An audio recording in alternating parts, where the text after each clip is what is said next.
89.1 Radio.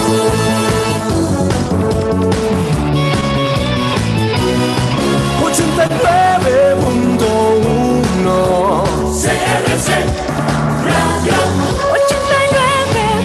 89.1 CRC Radio.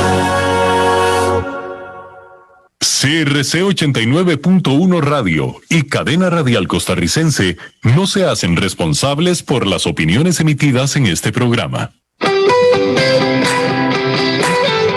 Inicia El Abogado en su Casa, un espacio de apoyo, consultas y consejería legal, donde los renombrados abogados Belisario Solano y Denis Solano ponen sus conocimientos y experiencia al servicio de todos los costarricenses, los martes y jueves a partir de las 9 de la noche, aquí por CRC 89.1 Radio. Muy buenas noches a todas las personas que ya nos acompañan a través del Abogado en su Casa y CRC 89.1 Radio. Además, a quienes ya nos acompañan a través del Facebook Live, ya nos encontramos también a través de las diferentes cableras, como lo es Canal 49.2 en la cablera digital. Y hoy con un tema espectacular y con un invitado de lujo y un compañero del Abogado en su Casa que tengo el honor y placer de conocerlo desde hace varios años.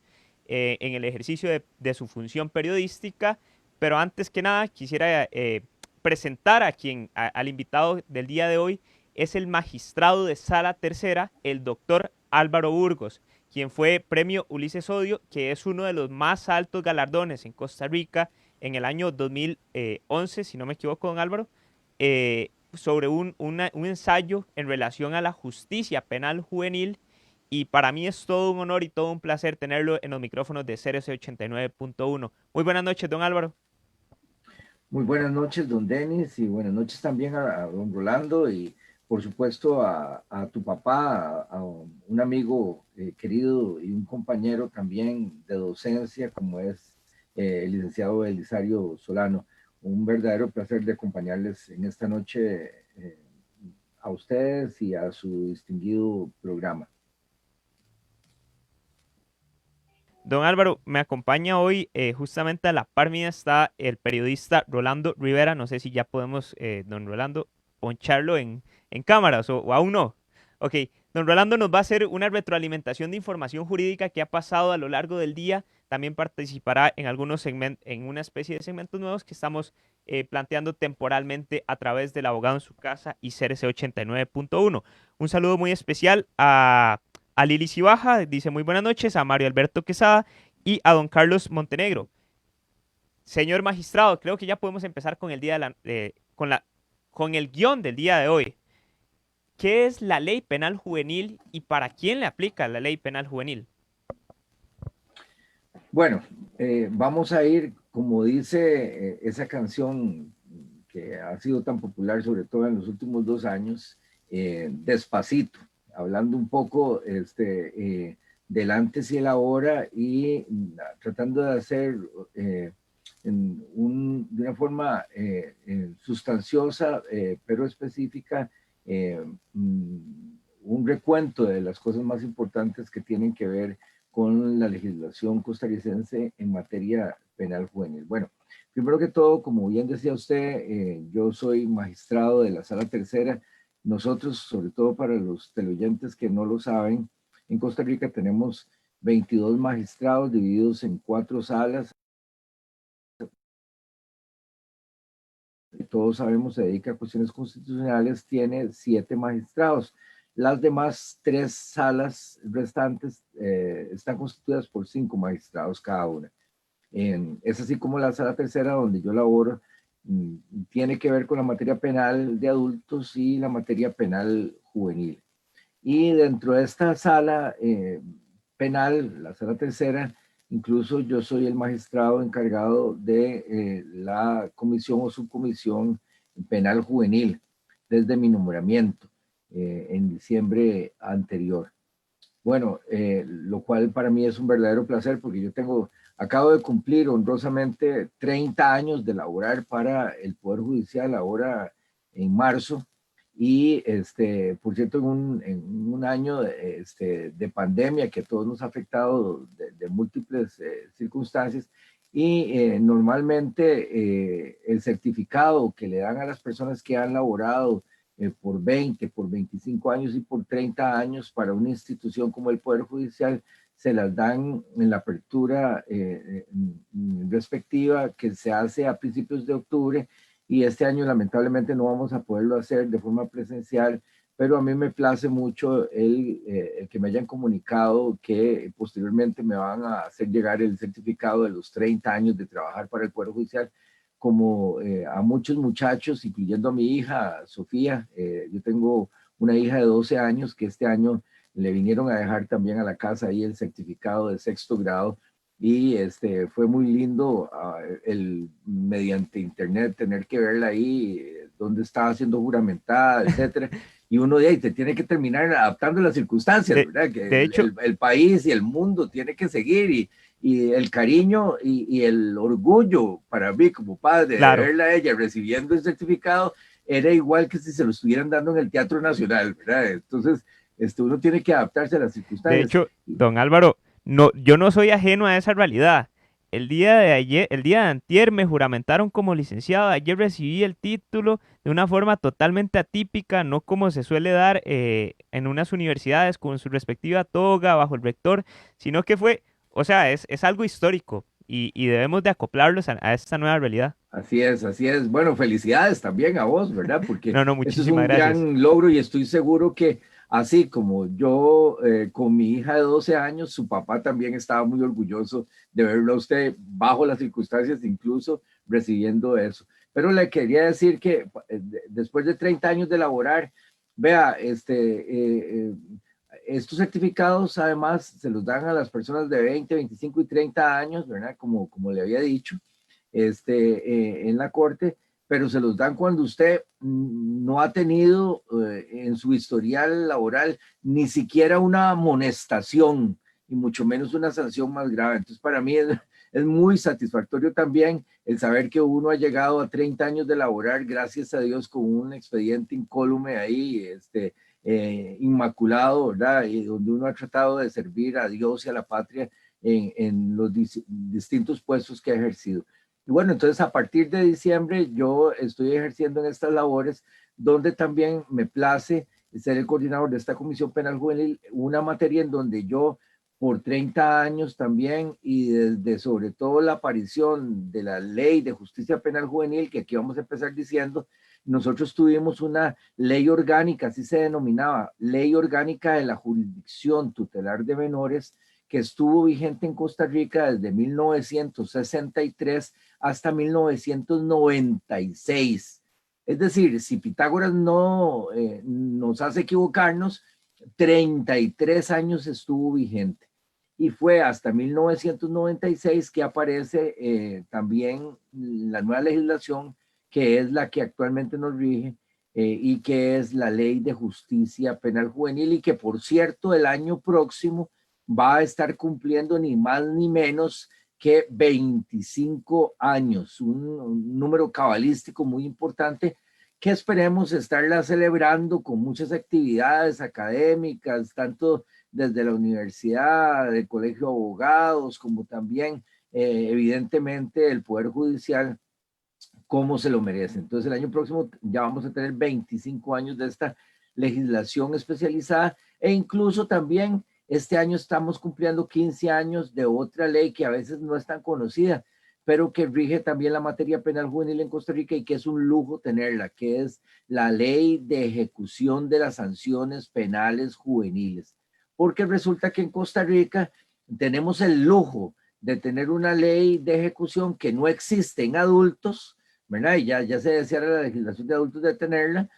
Yo que he trabajado tanto con adultos, con materia penal juvenil, se extraña definitivamente la existencia de una legislación específica que rija toda la fase de ejecución. Eso no existe en Costa Rica, tampoco en materia de adultos, pero sí existe. Desde hace 15 años tenemos una ley que rige la fase de ejecución, y en Costa Rica nosotros tenemos defensores, fiscales y jueces especializados, ya no solo en materia penal juvenil, sino especializados en la fase de ejecución de la materia penal juvenil.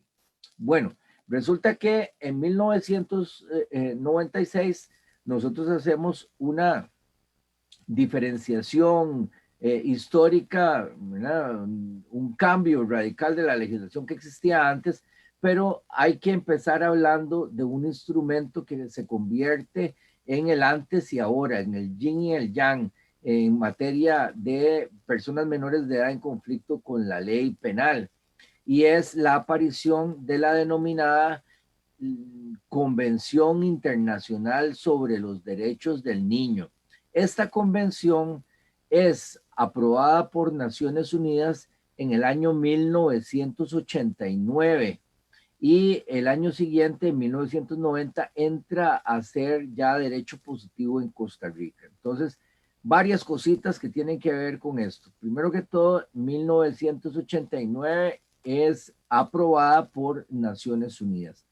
Y resulta ser incluso que es la convención más suscrita y ratificada de Naciones Unidas de todos los tiempos. Ni siquiera la FIFA tiene tantos suscriptores como tiene esta, que ha sido la más suscrita por tantos países, que es la Convención Internacional sobre los Derechos del Niño. Salvo 3 o 4 excepciones de países que todavía no la han suscrito, y dentro de ellos tal vez el más llamativo, el caso de Estados Unidos.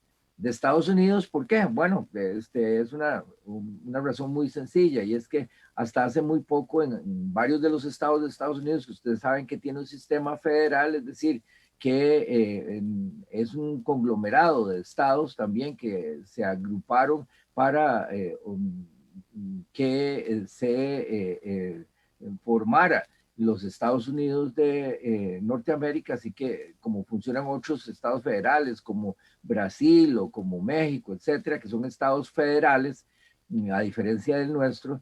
En Estados Unidos, en algunos de estos estados, también hasta hace muy poco se contenía en su legislación la posibilidad de utilizar la pena perpetua y hasta la pena de muerte, la pena capital, en contra de personas que, siendo personas menores de edad, hubieran cometido algún delito que así se hubiera entendido que merecía este tipo de sanción. Y esto es contrario absolutamente entonces a la convención, que prohíbe expresamente tanto las penas perpetuas como por supuesto la pena de muerte. Entonces, vean, señor magistrado. Señor. Entonces, ¿a partir de qué momento es aplicable esa ley penal juvenil? O sea, según los instrumentos que usted nos viene señalando, tanto derecho internacional como es las convenciones, como la ley penal juvenil que rige en Costa Rica, ¿a partir de qué momento un menor de edad puede ser, enjuiciado por un actuar delictivo? Excelente pregunta, sí, a eso iba. ¿Cuándo iba a empezar a hablar de algunas de las diferencias más importantes que existen en términos de lo que antes teníamos en la legislación anterior, que ya les dije que se llamaba la Ley Orgánica de la Jurisdicción Tutelar de Menores, con la actual Ley de Justicia Penal Juvenil a partir de 1996?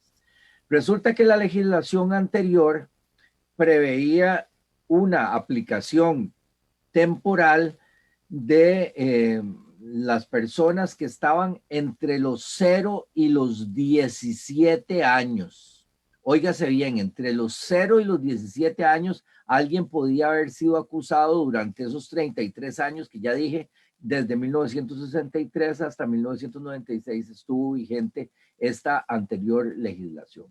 Bueno, varias cositas importantes que podemos resaltar entonces en esto que acabo de decir. Número 1, evidentemente el que se estableciera un rango de aplicación del extremo inferior de la legislación anterior en 0 era una cuestión irrealista. Es decir, a ningún infante o recién nacido de menos de 1 año y muy escasa edad, por ejemplo, se le aplicó nunca una sanción en virtud de la Ley Orgánica de la Jurisdicción Tutelar de Menores, pero se establecía en la ley, que además era una copia de algunas regulaciones de normativa europea, que establecían que la vigencia de la legislación era entre los 0 y los 17. Ustedes se pueden imaginar, yo le digo siempre a los estudiantes en mis clases que nunca existió una especie de lo que podríamos denominar un chilindricidio, algo así, donde un niño de escaso 2 o 3 años le dio a otro con un chilindrín y entonces a partir de ahí lo mandaron a un lugar especializado de un centro de privación de leche materna por 1 hora o algo por no, así. Jamás, nunca existió algo por el estilo. Y establecer el parangón desde los 0 años casi que era similar a la posibilidad de la existencia de que un chiquito que apenas le daban una nalgada recién nacido y lloraba muy duro, casi que lo podían acusar de escándalo. Y por supuesto, esto nunca sucedió ni era posible porque además tenía que ver con el dolo que es el conocimiento y la voluntad en la persona, que era imposible que existiera a tan temprana edad. Y además es importante entonces decir que así como el extremo inferior era 0, el extremo superior eran 17 años. A diferencia de la actual ley que establece los 18 años, es decir, que anteriormente con la ley antigua tutelar de menores, resulta que se tenía una mayoría para los efectos penales que era 17 años y una mayoría para los efectos civiles y políticos igual como la tenemos actualmente, que es a partir de los 18 años. Pero es que también había una diferencia muy grande y por eso es que la gente piensa que en Costa Rica la ley que rige a las personas menores de edad en conflicto con la ley penal es una ley alcahueta, porque la gente piensa que estamos en la legislación anterior. ¿Qué pasaba en la legislación anterior? Denis y Rolando y amigos que nos escuchan y nos ve, resulta que la ley anterior sí era alcahueta, porque si le faltaba un día para cumplir los 17 años a la persona y ese día se le metía el diablo y resulta que empezaba a querer celebrar anticipadamente su cumpleaños número 17 y se daba la tarea, una muy mala idea, por cierto, de irle a robar a 4, a violar a 5, a matar a 6, etcétera, el día siguiente, cuando cumplía los 17 años, aparte que le decían muy feliz cumpleaños al muchacho o a la muchacha, ese día le decían también, bueno, todo lo que usted tenía pendiente se va a archivar. Ya usted tiene 17 años y entonces todo lo que cometió anteriormente lo vamos a enterrar y aquí se acabó el asunto. Entonces vean ustedes qué peligroso. Incluso el primer libro que yo escribí en 1995, bueno, 25 años atrás, imagínense, ya qué barbaridad. Uno no se da cuenta que rápido pasa el tiempo. Y resulta que ese libro hablaba sobre esta temática y de los peligros potenciales que existían, porque gracias a Dios que el crimen organizado no se dio cuenta de una forma tan evidente de estas posibilidades que existían, porque no solo en delitos como narcotráfico, utilizando personas menores de edad como burros, sino incluso hasta como sicarios, les hubiera salido muy barato el llegar a utilizar, en el sentido más utilitario de la palabra, a personas menores de edad que estaban a punto de cumplir los 17 años y que pudieran entonces propinar un homicidio o un asesinato a alguien o cualquier otro tipo de delito, y a partir de los 17 años le iba a salir entonces gratis. Vean ustedes lo peligroso que era eso. Eso cambia absolutamente de forma radical con la entrada en vigencia de la Ley de Justicia Penal Juvenil a partir de 1996, que ya no es una ley alcahueta, que más bien lo que hace es que va a tomar como punto de partida el momento de la comisión del delito. Entonces, incluso si una persona ya llegó a 18, ya llegó a 19, ya llegó a 20 o a más años, mientras el delito no haya prescrito, siempre se le va a juzgar eventualmente por los hechos delictivos que cometió cuando tenía menos de 18 años y por supuesto más de 12, como lo exige la Ley de Justicia Penal Juvenil. Entonces, todo esto para contestarle, Denis, a usted, la pregunta: aquí en Costa Rica las personas menores de edad en conflicto pueden ser juzgadas, acusadas y eventualmente sentenciadas cuando se encuentren en el marco etario de los 12 hasta los 18 años en la Justa- actualidad. Justamente, doctor, hay una consulta sobre eso que me encantaría abarcar. Es que la ley penal juvenil contempla y es muy clara acerca de grupos etarios. De una forma muy simple, ¿a qué se refiere la ley al hacer esta mención de grupos etarios bajo el concepto jurídico? Sí, bueno, como vos decís, aquí podíamos hablar horas acerca de un tema como este que es muy interesante, pero voy a tratar de una forma resumida y muy llana, muy clara, tratar de hablar acerca del tema. La ley habla de grupos etarios cuando hace una división, por decirlo así, entre los que se encuentran entre los 12 y los 15 años y otros que ya han sobrepasado esa edad y se encuentran entre los 15 y los 18 años. Y habla de estas diferencias etarias sobre todo para dos cuestiones básicas. Una es para la aplicación de medidas cautelares y el tratamiento que se le tiene que dar a las mismas.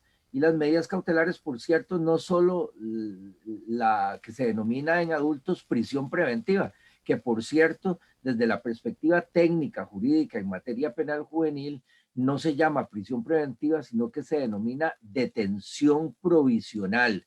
Pero entonces, la medida cautelar no es solo la detención provisional, sino podría ser cualquiera de las medidas cautelares no privativas de libertad que también existen y que están dispuestas ahí en el artículo 81, infine, en relación con el 121, inciso B, de la Ley de Justicia Penal Juvenil, cuando habla de las socioeducativas. Y entonces, que van desde el trabajo al servicio de la comunidad o situaciones distintas que tiene el juez penal juvenil, incluso con un abanico muchísimo más grande que el que tiene el juez de adultos. Pero también, además de las medidas cautelares, también se hace una distinción de los grupos etarios de entre los 12 y 15 y de los 15 a los 18 cuando hablamos de las sanciones penales juveniles.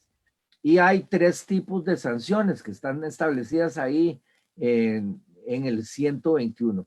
Las órdenes de orientación y supervisión, las sanciones socioeducativas y finalmente la sanción privativa de libertad, que es la de internamiento y puede ser de tres formas, en un lugar o centro especializado o de fines de semana o también en un lugar relacionado con su familia o alguien que esté bajo su tutela.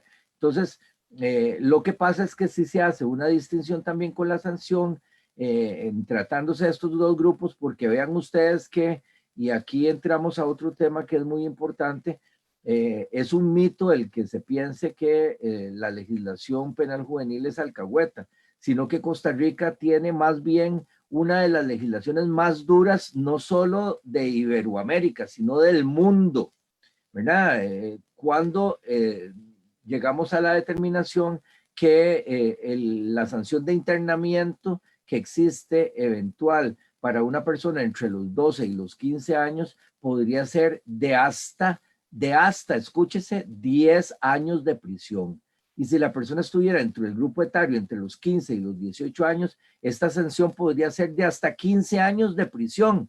Ni en lugares como Brasil, con problemas de la mano blanca, etcétera, ni en problemas como en lugares como México, con problemas de sicariato, ni en lugares como Colombia, en problemas con drogas, ni en problemas o situaciones en Europa, en Bélgica, en España, en Francia, con cuestiones de terrorismo, donde hay personas o han habido personas menores de edad involucradas. Nunca en ninguno de estos casos la sanción mayor podría sobrepasar los 6 años de prisión o de una sanción privativa de libertad. Mientras en Costa Rica estamos hablando que tenemos no solo el doble, sino casi el triple de máximo imposible. Entonces, para imponer. O sea, que cuando decimos que aquí todo se solucionaría con imponer sanciones más gravosas para las personas menores de edad, estamos hablando de demagogia y de desconocimiento de la ley, porque más bien Costa Rica tiene una de las legislaciones desde la perspectiva sancionatoria de las más duras, como ya dije, del mundo. Buenas noches, don Álvaro, y buenas noches también a todos los que están sintonizando El Abogado en su Casa a través de CRC. Don Álvaro, dos preguntas muy concretas y tomando en cuenta tal vez la realidad nacional que vivimos en este momento. Hoy se da la noticia de que el señor don José Miguel Corrales hace un llamado al levantamiento de los bloqueos, pero voy concretamente a la pregunta que tengo hacia usted. Se dio en redes sociales la denuncia de que hubo varios menores de edad que participaron en estos bloqueos y que además se vio agrediendo a menores de edad a oficiales de la fuerza pública. ¿Cómo interviene en tema de derecho de justicia penal juvenil el tema de vincular a estos menores de edad con delitos como agredir autoridades o bien también conocer cuál es la regularidad con que se dan denuncias formales ante este tipo de menores? Sí, gracias por su pregunta, Rolando. Como lo acabo de decir, en Costa Rica, a partir de los 12 años, cualquier persona puede ser acusada por cualquier tipo de delito que cometa un adulto. En las mismas circunstancias, si le tira una piedra, una agresión con arma. Si le provoca lesiones, entonces habría que ver si son lesiones leves, graves o de qué tipo. Si le causa la muerte, igualmente podría ser acusada y sancionada por un homicidio. Las mismas figuras penales que existen en contra de los adultos podrían ser aplicadas a las personas menores de edad. Entonces, a partir de los 12 años, cualquier persona puede ser acusada y perseguida tanto por el Ministerio Público como por el interesado en los delitos que así se prevé y que se puede también perseguir. Y por supuesto que la estadística nos dice que las personas menores de edad cometen muchos menos delitos que los adultos, ¿verdad? Pero tampoco es que no existan delincuencias. Podríamos decir que es una proporción casi de menos de un 10% de la totalidad de los delitos que se cometen son cometidos por personas menores de edad.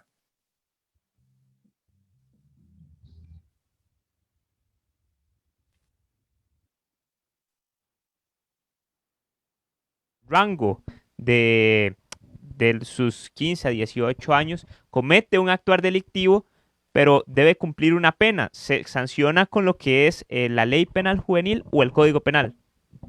No, por eso te decía, en Costa Rica, Denis, a partir de los 12 años, independientemente del tipo de delito que se trate, puede ser acusado y sentenciado. Lo que pasa es que a diferencia de los adultos, resulta que en materia penal juvenil nosotros hablamos de máximos, nunca de mínimos de aplicación de la ley. ¿Y qué sanciones hay?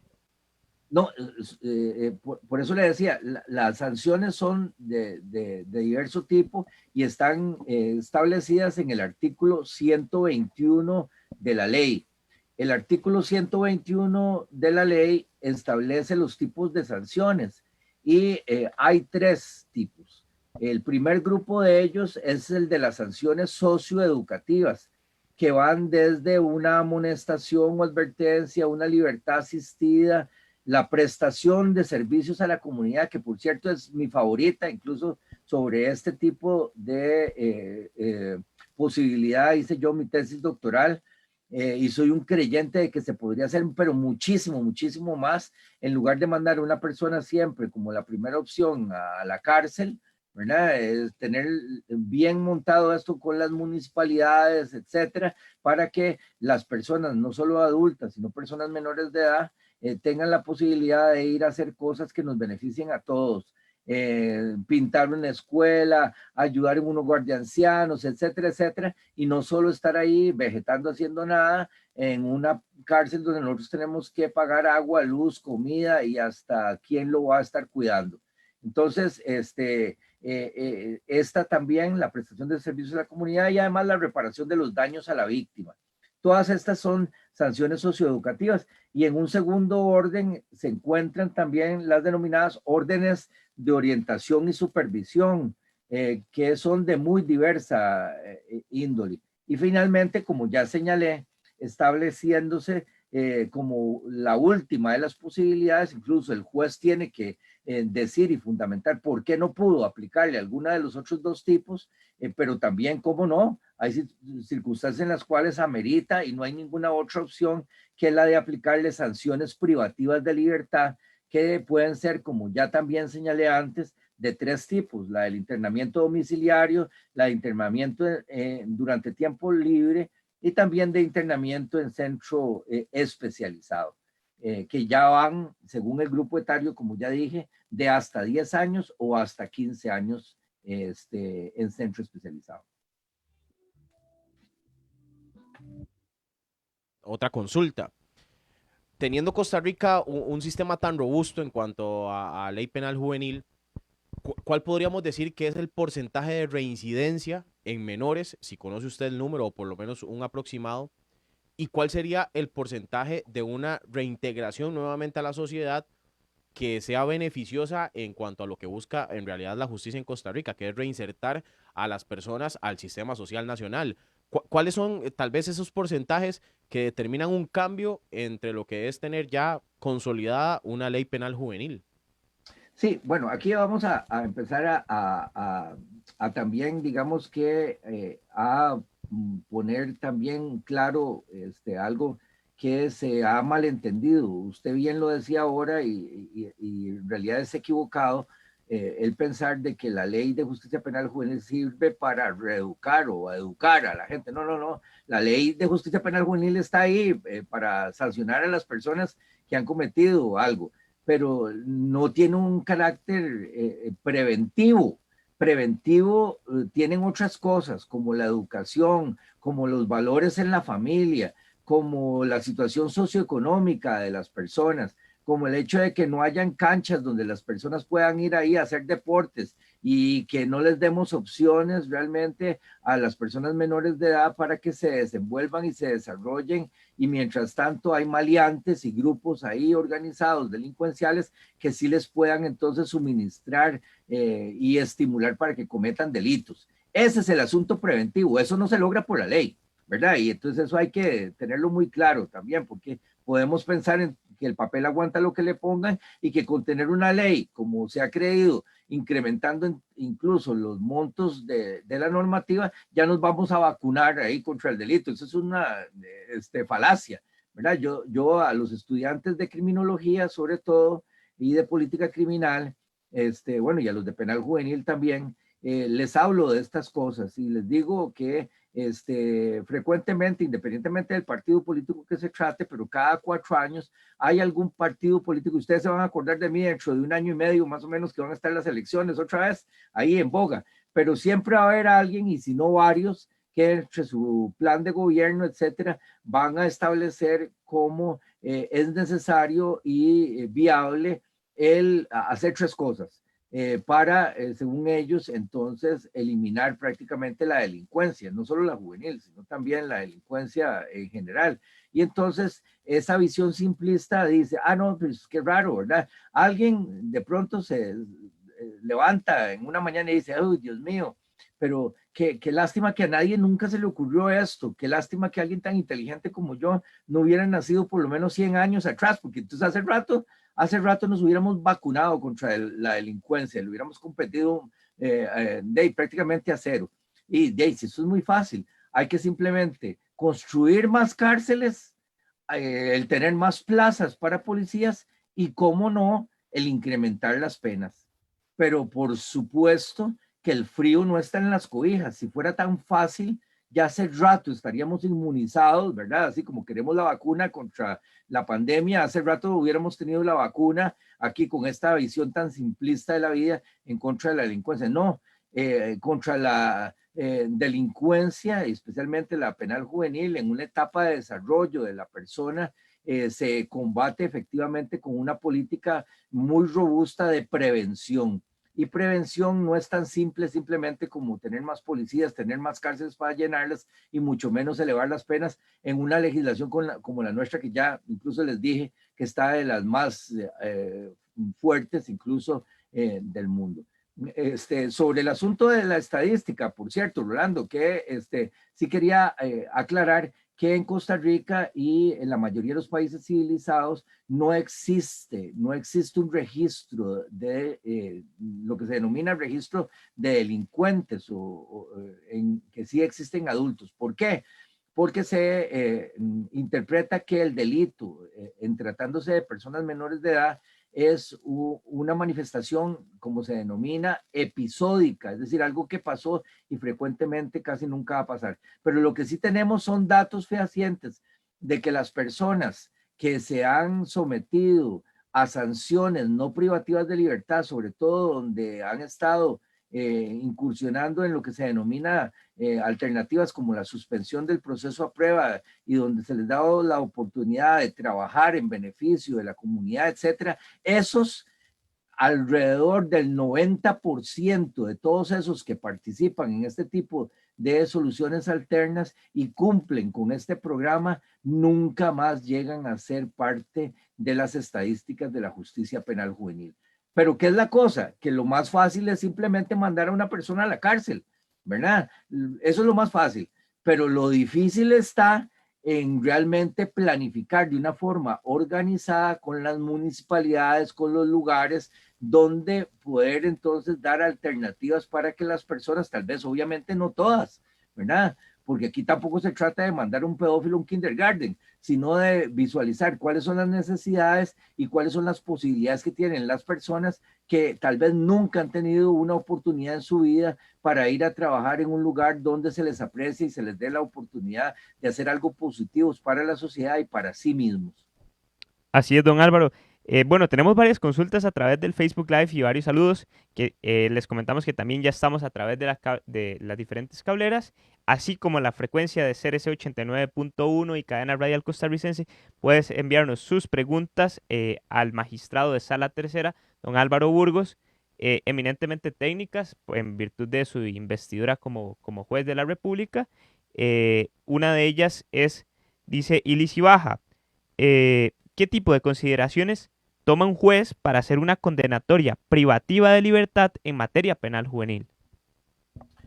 Sí, muy atinente la pregunta. Tiene que ver, la legislación penal juvenil establece claramente cuáles son las cosas que hay que tomar en cuenta, ¿verdad? La magnitud del daño causado, la gravedad del perjuicio que se ha provocado, la participación de varias personas o no, la utilización de armas, ya sean punzocortantes o de fuego, los esfuerzos de la persona menor de edad con posterioridad a la realización del hecho para llegar a restituir de alguna forma el daño que se ha causado, etcétera. Todas estas consideraciones el juez las tiene que tomar en cuenta y recordemos algo que yo acabo de decir, y es que en materia penal juvenil solo tenemos máximos de pena, pero dichosamente yo creo que así debería funcionar incluso la justicia de adultos, porque a veces tenemos mínimos de sanciones en adultos que son muy, pero muy altos y tal vez la persona cuando se le llega a juzgar ya ha pasado 5 años y de la persona que había en el momento donde andaba provocando un robo agravado ya es de aquel antisocial que causó ese daño, ya queda poco, casi nada, ya tal vez es una persona que ha reformado su vida, que tiene una familia estable, etcétera, pero a veces las sanciones siguen siendo muy altas en los mínimos. Eso no pasa en materia penal juvenil, afortunadamente, porque el juez hace esta valoración de todos estos elementos y puede ser entonces que la sanción que le imponga ni siquiera sea una privativa de libertad, porque ya les dije que lo que se busca es aplicar otro tipo de sanciones y solo como excepción y después de haber fundamentado el juez por qué no le pudo aplicar otro tipo de sanción, bueno, también está la sanción privativa de libertad. De la gente a través de el Facebook Live para todas aquellas preguntas, a todas personas que han preguntado por el licenciado Belisario Solano.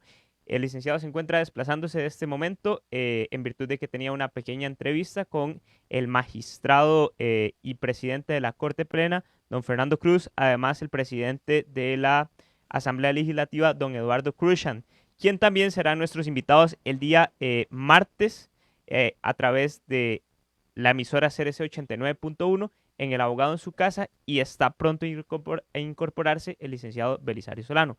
Ahora bien, don Álvaro, yéndonos a señor magistrado, perdón, yéndonos a la parte procedimental, todas estas sanciones que usted nos ha hecho alusión, ¿cómo se materializan? O sea, ¿cuál es el proceso que debe seguirse?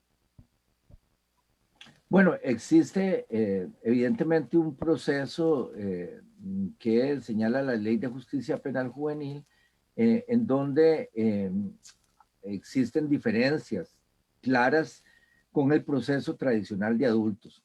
En materia penal juvenil, luego de la denuncia respectiva, la persona es puesta a disposición. Muy buenas, don Belisario, un placer de verle también aquí. Estábamos hablando de usted muy bien, por cierto. Don Denis no sabe, seguramente que su papá, don Belisario, y yo tuvimos para mí la suerte y el placer de viajar juntos incluso a dar unas charlas de capacitación hace ya algunos añillos, don Belisario, a Bolivia, a varios lugares allá en Bolivia, en Cochabamba, en La Paz y en Santa Cruz de la Sierra, lugares preciosos.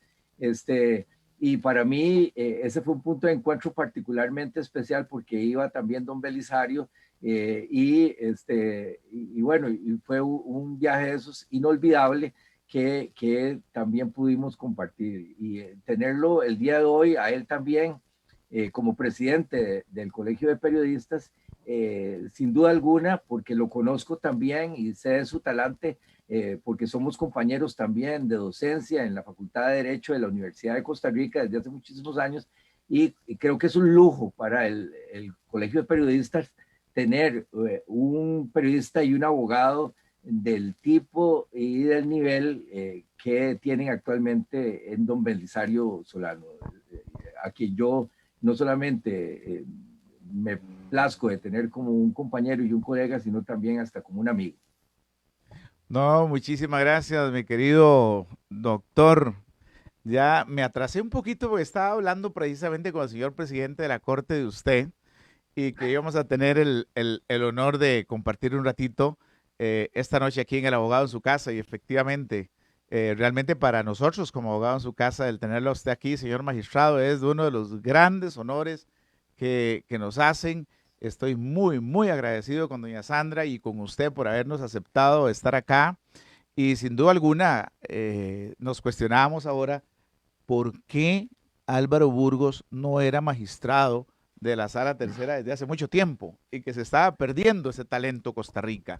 Y gracias a Dios se hizo, gracias a Dios hoy usted está ahí en un tema donde usted es pionero, como es el tema penal juvenil, en donde a nivel latinoamericano, en donde fuimos en aquella oportunidad precisamente a Bolivia a compartir el conocimiento, a mostrar lo que ustedes habían desarrollado y lo que habían hecho y lo que estábamos haciendo como país en esta materia. Así es que, doctor, muchísimas gracias por esas palabras, muchísimas gracias por estar aquí con nosotros y venía escuchándolos precisamente por la radio y disfrutando del conocimiento y lo que usted le está transmitiendo en este momento a los oyentes de CRC 89.1 Radio y al abogado en su casa aquí por todas las redes sociales.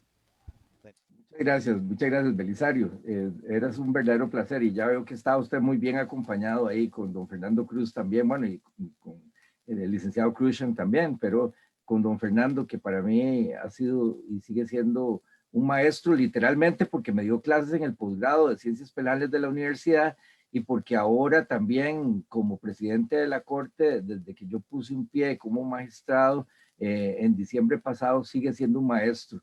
Maestro también, no solo por el conocimiento que tiene, sino también por la humildad que tiene y que la expresa siempre en todos los actos de su vida. Para mí es un verdadero honor compartir corte plena con alguien que nos enseña no solo desde la perspectiva técnica y jurídica, pero también con su forma de vida, que eso es más difícil todavía y es una de esas especies en peligro de extinción, ¿verdad? Porque dicha que no se pudo extinguir como algunos hubieran querido tal vez más pronto de lo que era necesario en este momento y que lo vamos a tener por mucho rato más también ahí en corte y en el país trabajando. Bueno, estábamos hablando de las diferencias, Belisario, apenas te sentabas, del proceso penal juvenil con respecto al penal de adultos. Bueno, hay muchísimas, pero yo sí voy a citar un par de cosas que son muy llamativas, digamos, que son distintas. Primero que todo, se establece y fue pionera la legislación penal juvenil en la utilización de sanciones alternativas a la prisión, ¿verdad?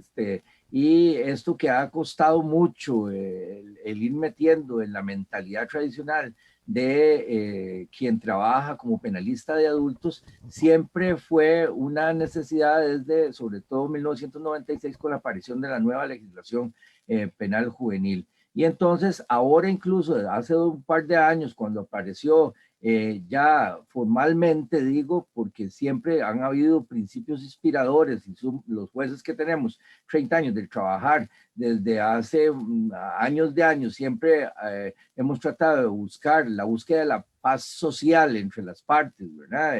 Sin que hubiera una ley específica. Lo que pasa es que ya hace 2 años tenemos una ley específica que rige la justicia restaurativa y que también se aplica entonces en materia penal juvenil. Entonces hay un montón de asuntos entonces que en virtud de lo que se conoce como el principio de desjudicialización y el de diversificación, que por cierto, algunos al principio traducían mal del inglés el asunto, porque en inglés se denomina diversion, y entonces diversion se escribe diversión. Entonces alguna gente decía, no, entonces hay que aplicarles diversión, y sonaba así como que a las personas menores de edad les íbamos a mandar ahí al Parque Nacional de Diversiones, algo por decir, no, se trataba de diversificación, efectivamente, como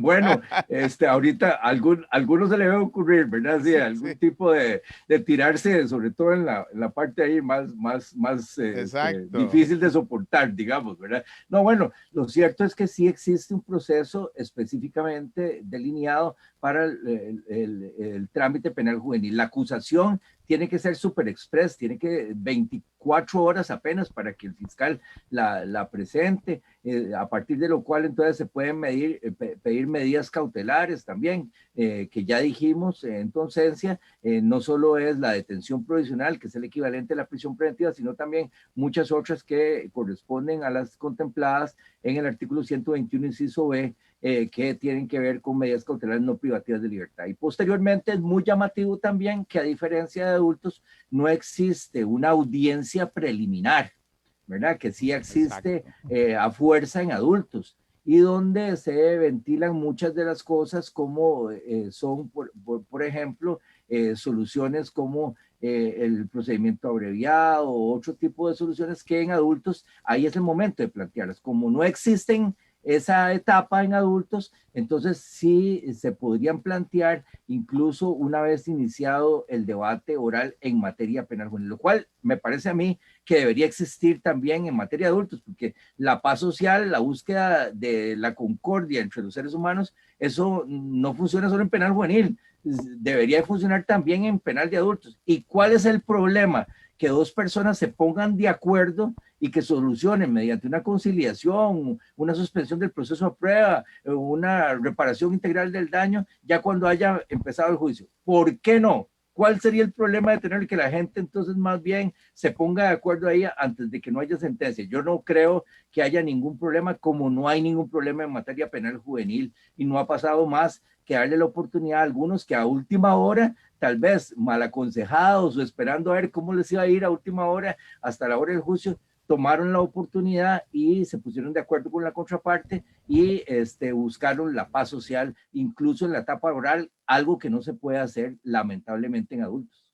Doctor, hay una cosa que me ha llamado en los pocos juicios que he ido yo de penal juvenil, he tenido la suerte en 2 o 3, en donde el juez penal juvenil tiene una enorme sensibilidad a la hora de hacer el abordaje y la interacción con las partes, tanto con el ofendido como con el imputado, digamos, con el chico, el infractor, ¿verdad?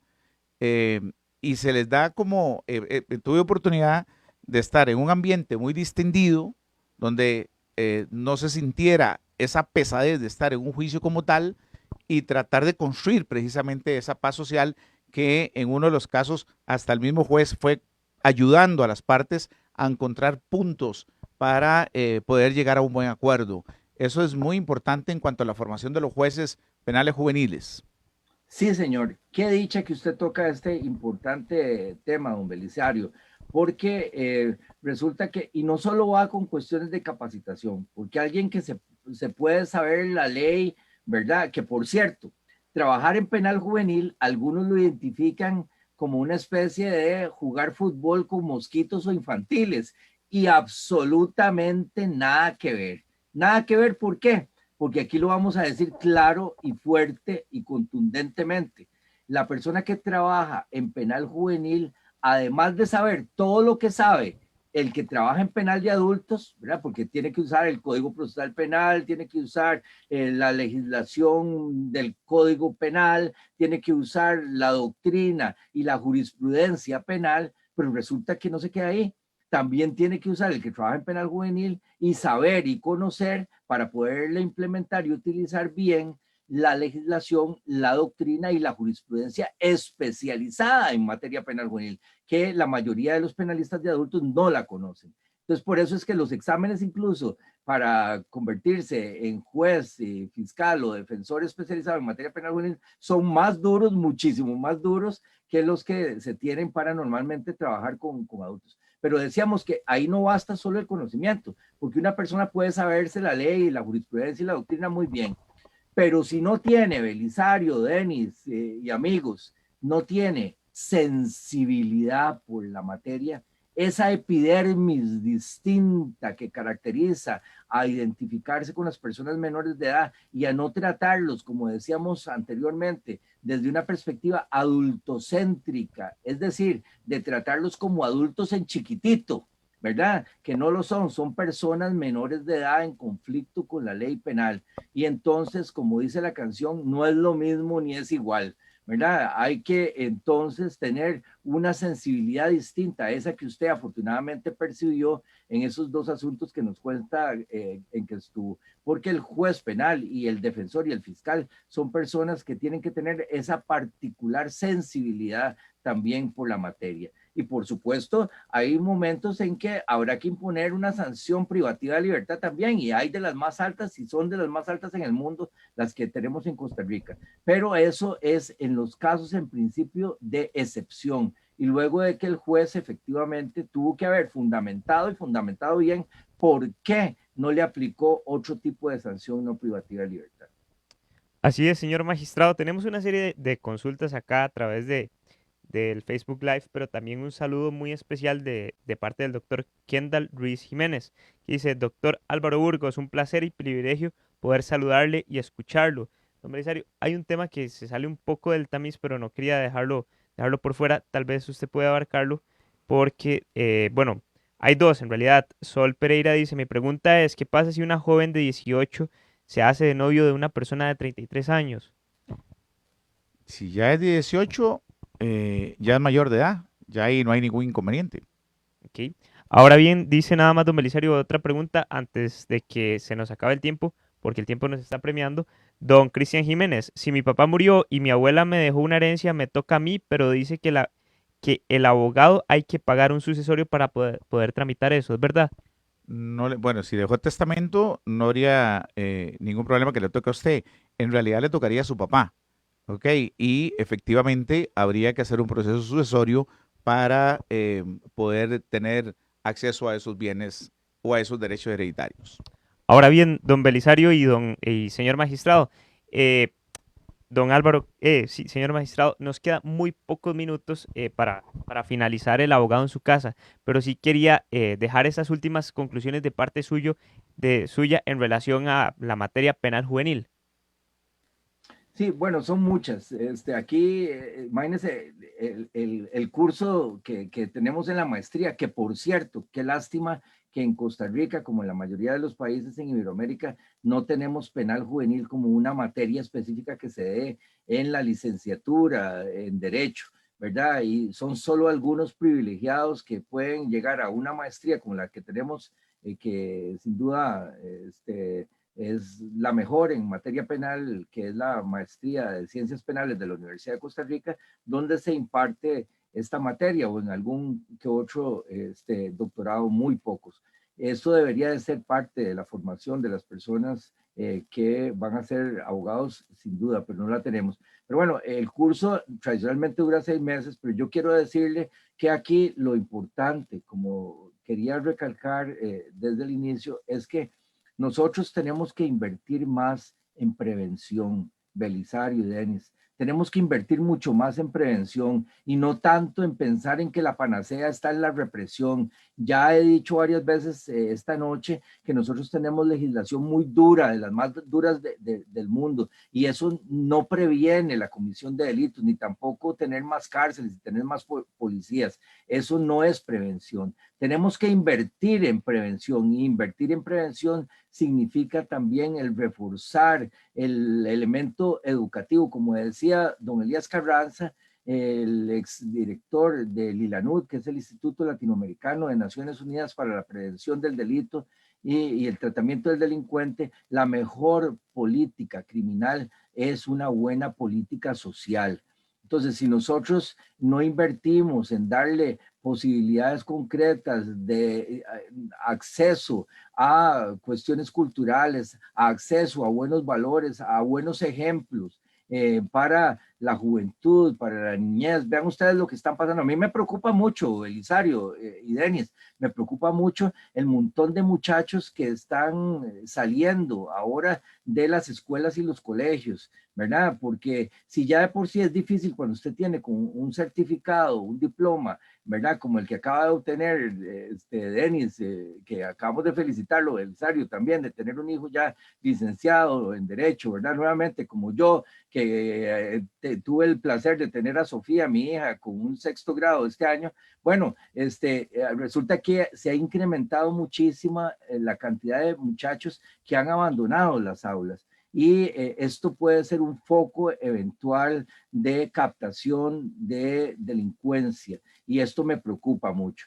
Yo he trabajado mucho un concepto, Belisario, también, que espero explorar, y sobre todo el año próximo, que vamos a cumplir 25 años de la justicia penal juvenil, estamos trabajando con el Ministerio de Educación y con el PANI en una idea mía que tiene que ver con lo que yo denomino la alfabetización preventiva en materia penal juvenil. Porque así como los chicos y las chicas, los jóvenes, todo el tiempo les dicen que ustedes tienen derechos y tienen, eso está muy bien que lo sepan, pero también tienen que saber que tienen obligaciones y que en Costa Rica incluso pueden irse a la cárcel si cometen delitos. Y eso es alfabetización preventiva, y tenemos que invertir también eso. Espero que pronto tengamos un día destinado específicamente a la alfabetización preventiva, y que en todas las escuelas y colegios del país lo dediquemos a que la gente sepa de estas cosas, y que muchas personas, como lo he hecho yo por muchos años, gratuitamente, por supuesto, puedan ir a las escuelas y colegios a dar este tipo de información, porque como decían nuestros sabios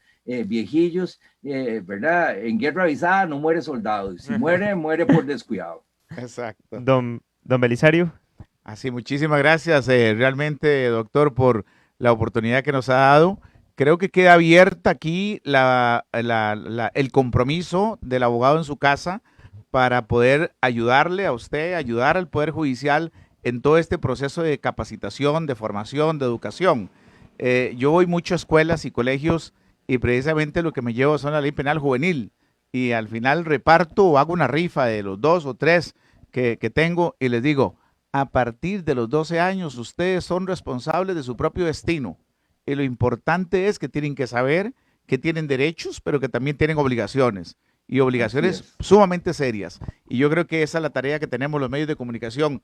Cuente, doctor, en lo que usted ocupe, en lo que la Corte ocupe, en el abogado en su casa, para desarrollar cualquier programa informativo, educativo y formador con referencia a la ley penal juvenil. Muchísimas gracias por habernos acompañado acá en esta noche.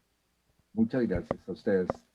Un placer. Así es, don Álvaro, agradecido señor magistrado, con su participación el día de hoy, también con la de don Belisario y con don Rolando Rivera, periodista, quien además dio una serie de aportes el día de hoy. Este fue un programa más, don Belisario, del Abogado en su Casa y CRC 89.1. Continúe con la programación regular de Cadena Radial Costarricense. Hasta luego. Un placer. Don Álvaro, muchísimas gracias. de verdad.